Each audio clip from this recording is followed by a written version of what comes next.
선교사 파송 예배를 드리게 되는데 신년에 이렇게 우리 플랜카드도 붙이고 또 선교사도 파송하니 얼마나 기쁩니까?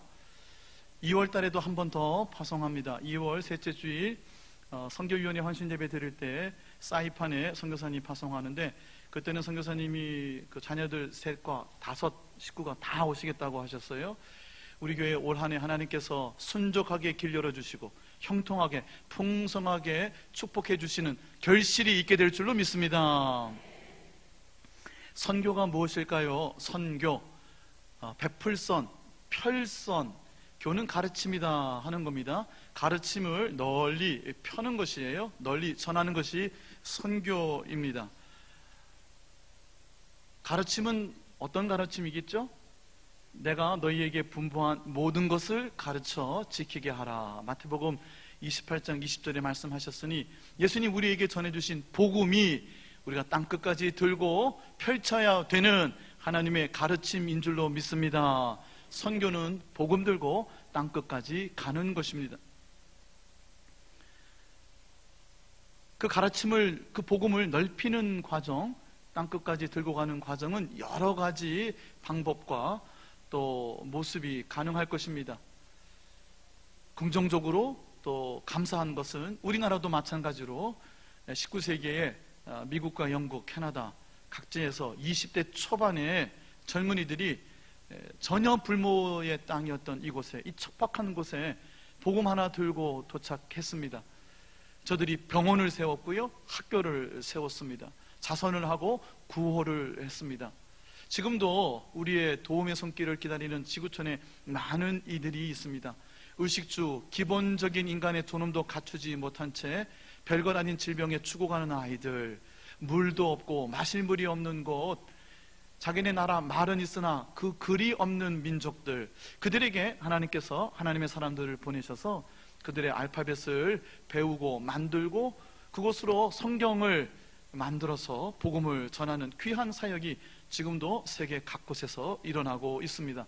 병원을 세웁니다. 학교를 세웁니다. 문명인 이들에게 글을 가르쳐 줍니다. 교육의 기회를 줍니다.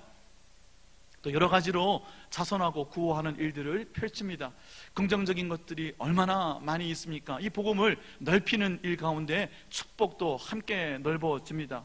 그런가 하면 우리 교회의 역사를 되돌아보면요, 마치 십자군 전쟁과 같이 성지를 탈환하고자 하는 거룩한 뜻이 결국에는 변질되어 개인들의 탐욕과 욕망의 도구로 사용되어 피비린내 나는 오랜간의 살상, 사륙으로 이어졌던 우리 선교의 역사의 뒤안길도 우리는 기억하고 있습니다.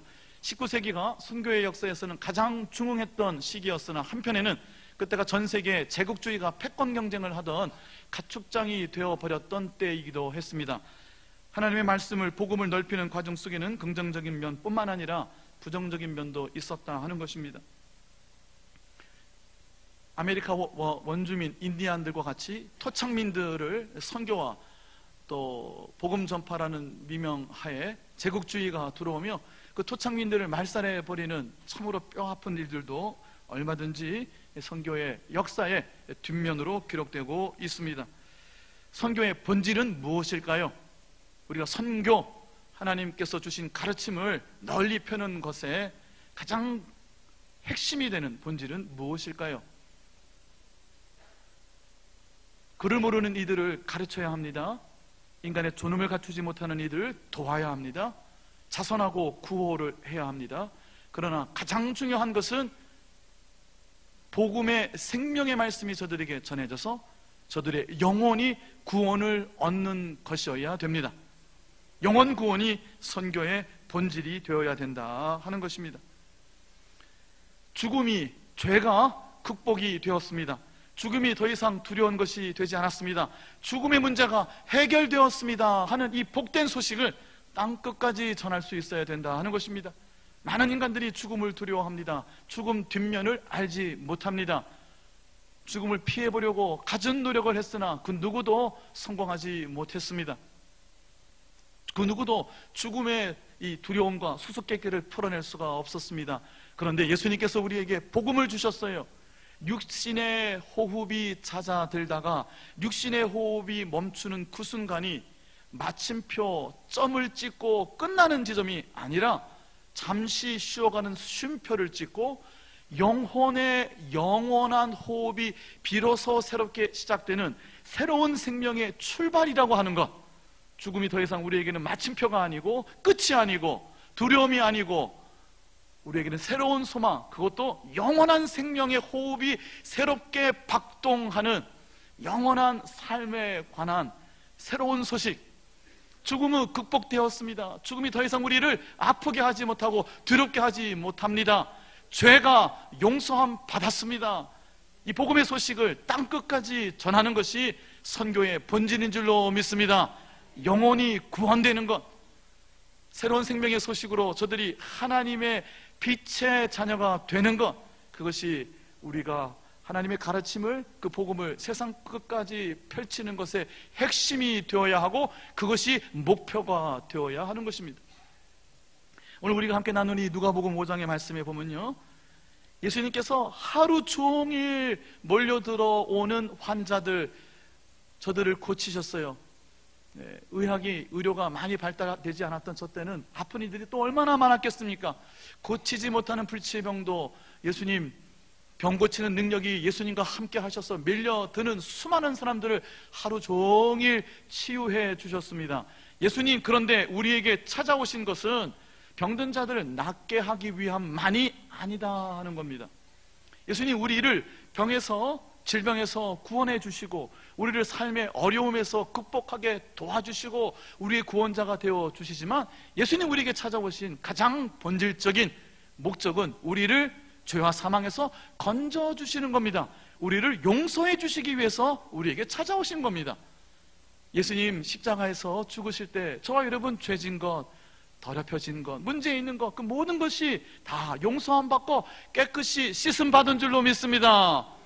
예수님, 그러나 그 십자가에서 죽으실 뿐만 아니라 그때 내 죄도 거기서 함께 죽었고 내 죽음도 거기서 함께 죽었어요. 예수님 뿐만 아니라 무덤문 여시고 부활하시지 않았습니까? 영원한 생명의 첫 열매가 되어 주셨으니 그 예수님을 믿음으로, 그 예수님을 내 마음에 모셔드림으로 우리는 죽음이 두렵지 않습니다. 우리 안에는 영원한 생명의 호흡이 이미 시작되었습니다. 육신의 호흡이 잦아들다가 멈추는 그 순간이 새로운 영혼의 호흡이 시작되는 순간입니다. 병 고침을 받는 자들, 그러나 그 고침받은 육신은 결국은 이 땅에 먼지요 티끌로 사라지고 또 돌아갈 수밖에 없는 것입니다. 흙은 흙으로 돌아가는 것이에요. 그러나 우리의 영혼은, 내 생명은, 나의 나됨은 하나님 곁에 그 거룩한 품 안에 안길 수 있어야 되지 않겠습니까? 예수님 이 몰려드는 병자들 하루 종일 고치시다가 어떤 사람이요 중풍병에 들어서 예수님께 자기 몸으로는, 자기 걸음으로는 찾아와서 예수님 저 좀 고쳐주세요 할 수가 없었어요. 여기서 선교가, 전도가 일어나는 거예요. 그의 친구들이 그가 누워있는 침상 전체를 번쩍 들어서 기와로 되어 있는 지붕을 뜯어내고 사람들이 인산인으로 몰려들어 예수님께 병 고침 받으려고 하는 그때에 그 침상 들고 갈 수가 없었어요. 그래서 전도와 선교의 손길이 이렇게 일어나는 겁니다. 그를 침상체에 들어다가 지붕 기와장을 뜯고 예수님에게 그를 내려준 겁니다. 이것이 전도입니다. 이것이 선교입니다. 예수님께로 인도하는 거예요. 그 중풍병에 걸린 사람이 예수님 앞에 왔을 때 예수님께서 오늘 본문에 보니까 뭐라고 하셨죠? 예수님께서 그들의 믿음을 보시고, 그들은 누굽니까? 그 중풍병 걸린 사람의 친구들이었어요. 저를 예수님께 데리고 온 사람들의 믿음을 보았다 그랬어요. 아니, 내 믿음 가져야 구원받는 거 아닌가? 맞지요. 그러나 그 문맥에서는 생략되어 있는 것, 그 중풍병자 본인은 얼마나 간절했겠어요. 그런데 그와 함께 예수님께 그를 인도하여 온 사람들, 그들의 손 붙잡고 주님께로 인도하여 온 그들의 믿음, 그들의 간절한 소원을 예수님께서 보시고 이렇게 말씀하셨습니다. 이 사람아, 내 죄 사함을 받았느니라. 병 고쳐주시기 전에, 아니 하루 종일 다른 사람들은 잘만 고쳐주시다가 이 사람 차례가 돼서 지붕에서 갑자기 침상에 내려왔어요. 빨리 고쳐주셔야 되는데 예수님께서 그들의 믿음을 보시고 이 사람아, 내 죄사함을 받았느니라. 선교의 본질은 죄사함을 받고 우리의 영혼이 구원되는 것에 있습니다. 우리가 빛이 되어서 어둠을 걷어낼 수 있어야 됩니다. 너희가 전에는 어둠에 있더니, 너희가 전에는 죽음의 그림자, 죽음의 그늘 속에 두려워하며 염려하며 살고 있더니, 어둠에 있던 우리를 빛의 하나님의 품으로 빛으로 옮겨주셨어요. 그리고 우리를 너희는 이제부터 이 세상의 빛으로 살아라, 이 세상을 위한 빛이 되거라 말씀해 주셨어요. 그런데 여러분, 잠자는 자들은 어떤 사람들이 잠자는 자들이죠? 안에 생명은 있는데 누워서 마치 죽은 사람처럼 일어나지 못하고 움직이지 못하는 사람이 되어버리는 것이 잠자는 모습 아니던가요? 빛이 되었어요. 이 세상을 위한 생명의 빛으로 이 세상 땅끝까지 하나님께서 우리를 보내시기를 원하시는데, 우리는 마치 잠들어 있는 사람처럼 새로운 영혼의 영적인 호흡이 시작되었으나 누워 있습니다. 어둠 속에 있어요. 어둠에서 빛으로 옮겨졌음에도 불구하고 마치 어둠 속에 갇혀있는 사람 뭐냐? 누워만 있는 것이에요. 일어나지 못합니다. 이 세상을 위한 빛이 되거라 말씀하셨는데 일어나지 못합니다. 영혼이 깨어나지 못해요. 잠들어 있는 자와 같아요. 마치 죽은 자 같다 말씀하시는 거예요. 예수님 오늘 우리에게, 저와 여러분에게 말씀하십니다. 잠자지 말고 일어나 깨워서 침상을 들고 이 세상 땅끝까지 가라고 말씀하시는 거예요. 에베소서 5장 14절의 말씀입니다. 자막에 이 말씀 보여주시고 함께 읽어보도록 하겠습니다. 함께 읽습니다. 그러므로 이르시기를 잠자는 자여 깨어서 죽은 자들 가운데서 일어나라. 그리스도께서 너희에게 비추이시리라 하셨느니라. 예수님이 빛이 되어주신다는 거예요. 우리가 깨어서 일어나서 세상 끝을 향하여 걸어가기 시작하면 내 빛이 아니라 내 삶에서 무슨 빛이 얼마나 나겠어요? 예수님이 will shine on you, 우리의 삶 가운데 빛이 되어 주시겠다는 거예요. 땅끝에 가지를 못합니다. 우리는 가거나 보내라, 선교와 전도를 그렇게 배웠습니다. 가지 못하니까 보내기라도 해야 된다. 여러분 그렇지 않습니다. 예수님 우리에게 맡겨주신 마지막 말씀, 유언과도 같이 우리에게 맡겨주신 지상 대명령은 어느 것 하나 가라고 말씀하지 않은 것이 없어요. 마태복음 28장 19절 20절에 보면 그러므로 너희는 가야 돼요. 모든 족속으로 제자를 삼으라는 거예요. 예수님 따르는 사람들을 삼으라는 거예요. 예수님과 함께 새로운 인생을 사는 사람으로 영혼을 구원해 내기 위하여 땅끝으로 가라는 거예요. 아버지와 아들과 성령의 이름으로 세례를 베풀라고 그래요. 선교는 가르침을, 복음을 베푸는 겁니다. 세례를 베푸는 거예요.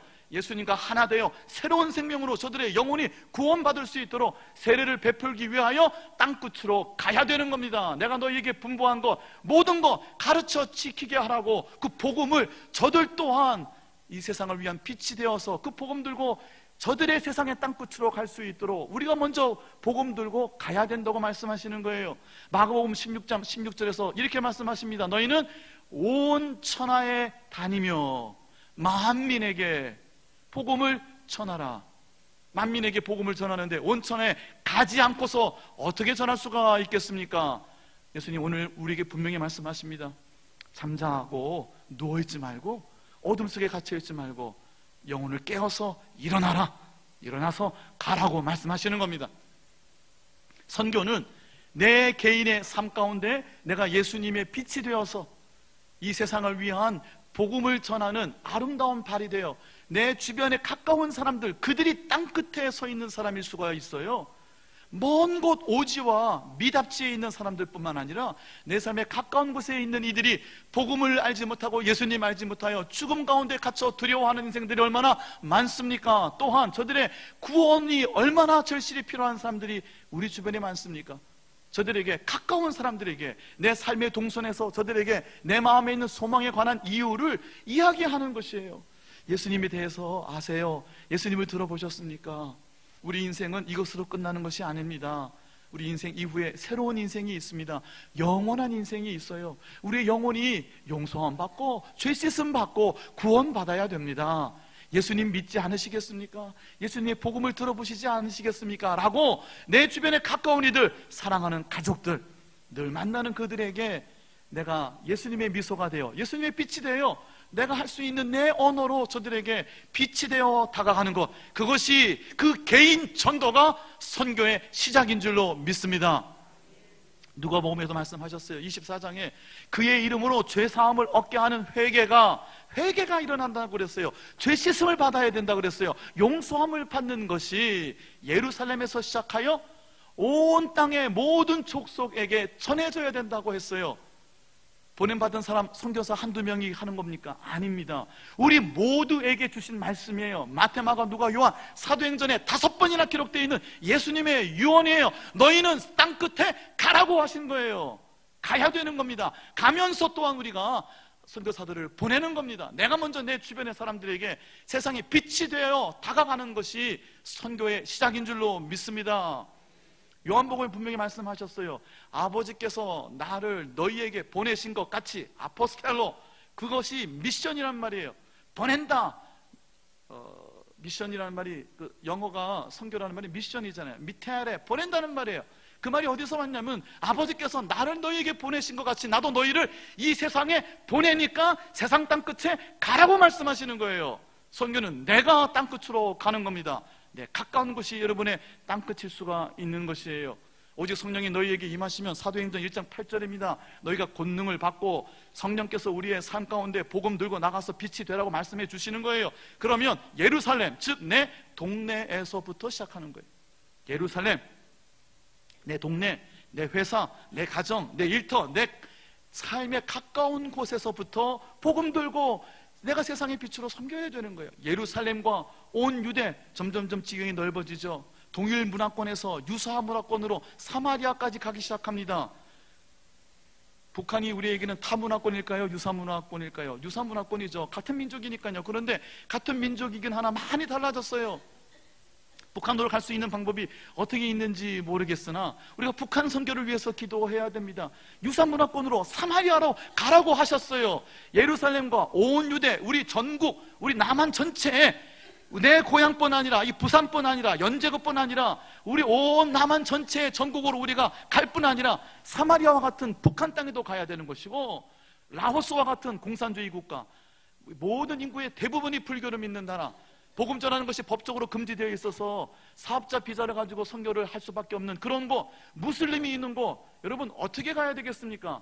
평신도 전문인들을 하나님께서는 보내시기를 원하시는 것이에요. 여러분이 의사가 되어 또는 기술자가 되어 또는 교사가 되어 여러 가지 직업을 가지고 복음이 닿지 못하는 타문화권에까지 그 장벽을 넘어 들어가서 저들의 삶 속에서 그들을 위한, 그들의 어두움을 밝혀주는 빛이 되어서 아름다운 복음을 전하는 발이 되어서 그들을 섬기는 삶, 우리 모두에게 주신 하나님의 명령인 줄로 믿습니다.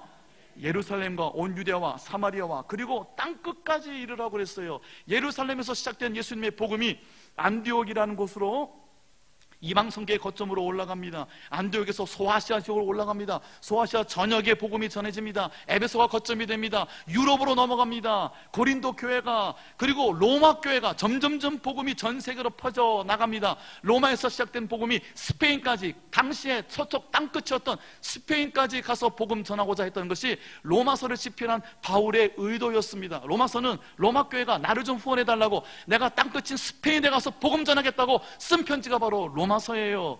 저와 여러분 땅끝으로 가야 되는 줄로 믿습니다. 보낼 뿐만 아니라 우리가 먼저 가야 됩니다. 내 주변 사람들에게 가야 돼요. 예수님 오늘 본문에서 이 사람아 내 죄 사함을 받았다라고 우리가 하는 모든 선교의 사역, 전도의 사역의 본질이 영혼 구원이라고 말씀해 주셨어요. 율법자들이, 서기관들이, 바리새인들이 속으로 이거 신성모독 아니야? 저 사람이 과연 누구길래 죄를 사한다 만다 저런 참남한 소리를 하지?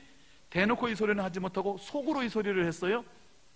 예수님 그 마음을 아시고 일어나 침상을 들고 가라 라고 선포하는 것과, 그러니까 중풍병자가 수십 년을 누워있던 그 중풍병자에게 말 한마디로 일어나서 병고침 받아서 벌떡 일어나서 침상 들고 가라 이렇게 말하는 것과 내 죄사함을 받았다, 어느 말이 더 쉽겠냐 물었습니다. 여러분 어느 쪽이 더 쉬우세요? 죄사함 받으라는 게 쉬워요. 받았는지 안 받는지 누가 합니까? 증거가 어디 있어요? 본인만 알죠, 하나님과. 증거를 안 내보내도 상관이 없는 게 최소한 받으라는 얘기예요. 그 말할 자격이 있냐 없냐 하고 생각했으나 그 말이 훨씬 쉬운 말입니다. 예수님께서 많은 병자를 고쳐주시다가 이 중풍 병자만큼 이 말씀 먼저 하신 거예요. 그것이 본질이기 때문에. 너희들이 보기에는 이것이 가장 쉬워 보이느냐? 그러니까 예수님이 말씀하시는 거예요. 일어나 침상 들고 가라 하는 말이 그게 얼마나 어려운 얘기입니까? 여러분 그렇게 할 수 있습니까? 하나님이 놀라운 기적과 같은 일이 영혼이 구원받고 생명의 빛이 어둠에 비춰질 때 뒤따라 오게 될 줄로 믿습니다. 오늘 본문의 마지막 절에 보아요. 26절에 보면 모든 사람이 놀라 그랬어요. 하나님께 영광을 돌리며 심히 두려워했어요. 오늘 바로 이 순간 우리가 놀라운 일을 보았습니다. 여기서 이 놀라운 일은 헬라어 성경에 파라독스라고 되어 있어요. 신비로운 일, 역설적인 일, 믿을 수 없는 일, 일어날 수 없는 일이 일어났다 하는 거예요. 예수님은 우리에게 이 기적과 같은 일을 일으켜 주시기 위해 우리에게 찾아오신 분이에요. 그런데 그 일에만 초점을 두고 그 사역에만 우리의 관심을 두면 곤란하다는 거예요. 때로는 예수님께서 이 심히 놀라운 일, 신비로운 일, 믿겨지지 않는 그러한 사역들을 일으켜 주십니다. 그런데 그 사역의 중심에는 이 사람아 내 죄사함을 받았느니라 하는 영혼 구원이 본질이 되어야 하는 줄로 믿습니다. 예수 오늘 분명히 우리에게 말씀해 주시는 거예요. 하루 종일 병자들을 고쳐주셨으나 병 낫는 것이 우리의 삶의 목적이 아니라 우리의 영혼이 구원받는 것이에요. 어둠에서 빛으로 옮겨지는 것이에요. 우리의 삶이 빛이 되어 이 세상 땅끝에 나가 저들의 어두움의 그늘을 걷게 해주는 복음을 전하는 삶이 전도와 선교의 핵심이요 본질인 줄로 믿습니다. 아브라함을 불러주셨을 때도 그랬어요. 아브라함의 복이 아니죠. 내가 네게 지시할 땅으로 가라 했어요. 결국은 너로 인하여 천하만민이 복을 받게 될 것이라 하셨어요. 창세기 12장에 주신 말씀 계속 반복이 됩니다. 28장에 가보면 서쪽과 동쪽과 북쪽과 남쪽 천지 사망으로 다 가라 그랬어요. 내가 너로 하여금 이방 모든 민족이 구워놓고 돌아오는 민족을 위한 천하만민을 위한 복의 근원으로 삼아주시겠다고 하셨어요. 이사야서에 보면은요 예수님께서 이제 장차 오실 예수님에 관한 말씀이 예언이 되어 있는 부분인데요, 내가 너를 이방의 빛으로 삼아 나의 구원을 베풀어서 땅끝까지 이르게 할 것이다. 예수님은 땅끝으로 가시기 위하여 하나님의 보내심을 받고 이 땅에 우리에게 찾아오신 분입니다. 교회란 무엇입니까? 교회는 헬라어로 에클레시아라고 그래요. 에크라는 말이 무엇으로부터라는 말이에요. 클레오라는 말이 불렀다 하는 말이에요. 세상으로부터 부름을 받아 모여있는 사람들이 에클레시아 교회예요. 왜 부르심을 받았죠? 왜 세상으로부터 우리가 이렇게 부르심을 받고 함께 모여있죠? 부르심을 받은 이유는 보냄을 받기 위함인 줄로 믿습니다. Sending out. 우리가 결국은 세상에 나가 세상을 이롭게 하고 세상의 어둠을 걷어내는 빛으로 살아갈 수 있도록 우리를 불러주신 것이에요. 우리 교회만 부흥하면 됩니다. 우리 교회만 내 것만 자꾸 안으로 움켜들면 움켜들수록 우리의 삶에 하나님이 일으키시는 놀라운 일들을 볼 수가 없는 것이에요. 밖으로 나가야 됩니다. 세상 땅끝으로 나가야 돼요. 내가 먼저 걸음걸음을 내딛어야 되고 선교사들을 보내야 되는 거예요. 영혼의 구원이 일어날 수 있도록 생명의 빛을 땅끝에 전해야 되는 것입니다. 말씀을 마무리하도록 하겠습니다. 해외 선교주일이기 때문에 한두 가지만 좀 더 붙여보도록 하겠습니다.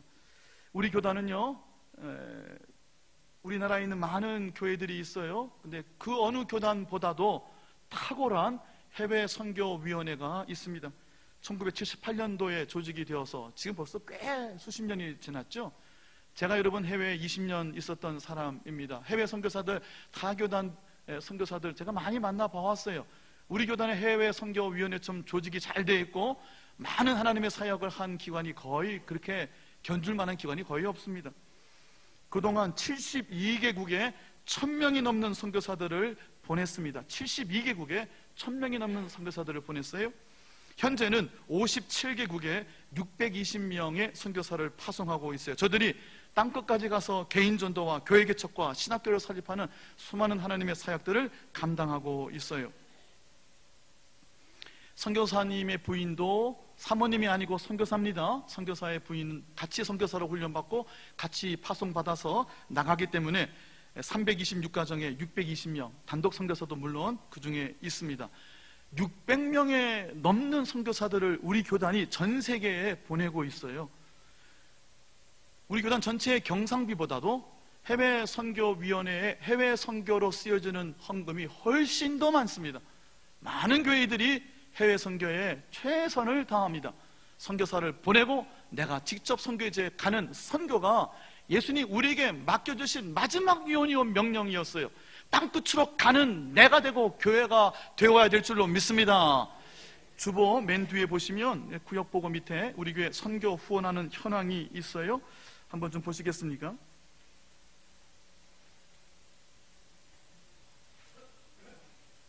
해외 선교지 오늘 라오스에 선교사님 파송하고요. 2월달 선교 헌신 예배 때 사이판에 또 선교사님 한 분 파송합니다. 3분의 파송 선교사를 보내려고 하고 있어요. 국내에 6교회를 저희가 지원하고 있고 해외에 필리핀의 젠산교회와 필리핀 일로일로에 있는 생명나무 교회 2곳의 교회에 저희가 지원하고 있습니다. 필리핀에 있는 젠산교회 여러분 잘 아시죠? 영남 지역에 있는 남전교회가 경비를 절감해서 장로 연합회와 함께 세운 아주 귀한 교회이죠. 최근에 일로일로에 계시는 전명근 선교사님 순복음 교단 선교사로 20년 섬기셨던 분인데 우리 교단으로 현재 편입해서 들어오는 과정 밟고 계십니다.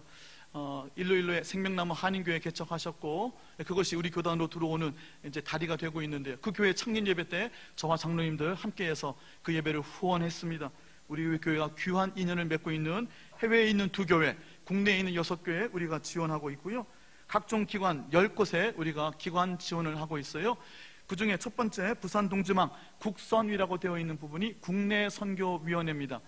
아주 많은 선교 헌금을 우리 동지방 내에 선교위원회, 국내 선교위원회에 보내고 있습니다. 그래서 우리 동지방 내에 있는 미자립 교회들을 돕고요. 개척을 위한 개척 기금으로 적립하고 있어요. 많은 선교를 우리가 감당하고 있는데 많이 부족합니다. 첫 번째는요, 경상비로 충당하는 부분이 아직도 많아요. 우리가 내는 헌금, 선교 헌금으로 이 선교와 후원들이 이루어지지 아니하고 교회 경상비에서 지출이 되고 있는 것, 이 구조가 바뀌어야 됩니다. 두 번째는요, 제가 여러분과 함께 이렇게 한번 비전을 나누고 싶어요. 우리 교단의 해외 선의가 아주 조직이 잘 되어 있고요. 3후원이 월 30만 원을 보내드리는 것이고요. 2후원은 월 50만 원을 지원하는 겁니다. 1후원은 월 100만 원을 지원하는 겁니다. 현재 우리 교단 해선이 선교국장으로 계시는 송재흥 목사님, 저희 50주년 일때에 영국에 중동 선교를 위해서 파송할 때 저희가 제1후원으로 송재흥 목사님을 선교사를 파송한 적이 있습니다. 우리가 3후원 3분의 선교사를 파송하는데요, 우리가 여러분 이러면 어떨까요? 매년 선교사님 한 가정씩 우리가 파송할 수 있으면 얼마나 좋을까 싶습니다. 한 가정이 보통 합니다. 목사님, 우리 가정이 선교사님 한 번 파송하기를 원합니다. 3후원 또는 2후원, 여건이 되면 1후원. 어떤 분들은 한 가정이, 한 기업이 3분, 4분, 5분의 선교사도 파송하는 분들이 있습니다. 그것도 단시일 내에 끝나는 게 아니라 10년, 20년을 하시는 분들도 있어요. 우리 교회도 목사님 저희 가정이 선교사 한 분 파송할게요. 저희 2가정이 힘을 합쳐서 선교사 한 가정 파송할게요. 저희 3가정에서 한 가정 파송하겠습니다. 매년 한 가정씩 우리가 파송하는 선교사들이 늘어나면 얼마나 좋을까요? 이런 비전과 꿈을 우리가 함께 꾸었으면 좋겠어요. 올해는 우리가 해외 개척교회를 위해서 여러분 헌금 많이 하시고 지금 벌써 많은 기금이 모였습니다. 하나님께서 아주 기뻐하시는 곳에, 하나님 원하시는 곳에 복음 전하는 영혼 구원을 위한 교회가 세워질 줄로 믿습니다. 여러분, 올해가 다 지나가면 이제 70주년이 내년입니다. 70주년부터는 목사님 제가요, 저희 가정이요, 선교사 한 가정 보낼게요.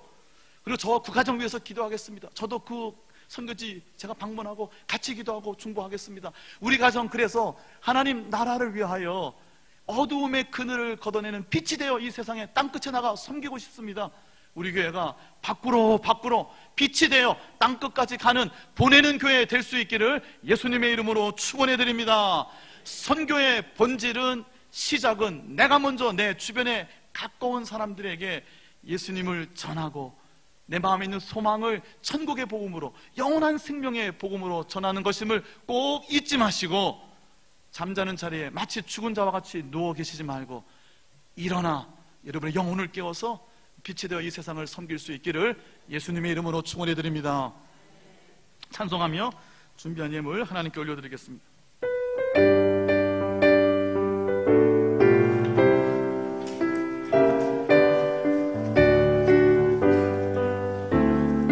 세상 위하여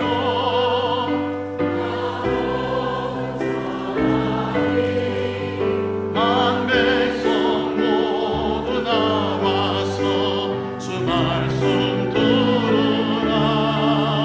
죄 중에 빠져서 헤매는 자들아,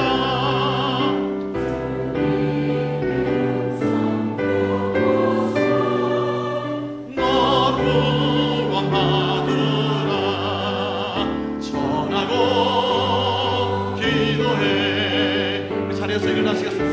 인베리나 세상 모든 사람 다 듣고 그 사랑 알고 전하고 기도해. 전하고